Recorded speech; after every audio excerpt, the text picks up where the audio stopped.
Kecelakaan beruntun terjadi di ruas jalan tol Cipularang KM 97H, tepatnya di wilayah Kecamatan Darangdan, Kabupaten Purwakarta, Jawa Barat pada Minggu, tanggal 5 Januari tahun 2025, sekitar pukul 9.30 waktu Indonesia Barat.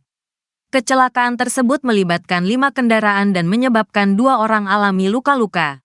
Petugas PJR Tol Cipularang, Aibtu Kemas Dodi menyebutkan bahwa kecelakaan itu terjadi di jalur A atau dari arah Jakarta menuju Bandung.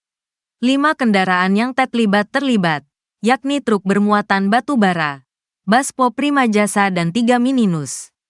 2 orang alami luka-luka, kini korban sudah dilarikan ke rumah sakit.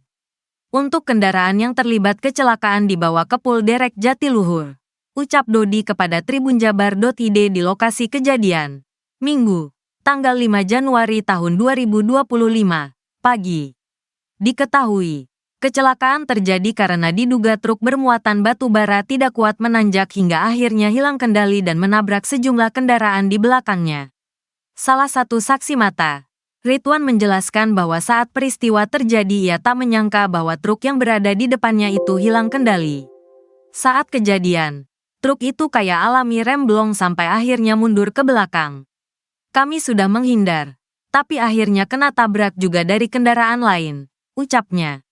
Ia mengatakan, kendaraan yang tertabrak terlebih dahulu adalah bus Prima Jasa tujuan Bekasi Garut. Bus dulu yang kena tabrak, terus 3 kendaraan lainnya. Kebetulan kami rombongan keluarga dari Bekasi mau ke Bandung, ucapnya.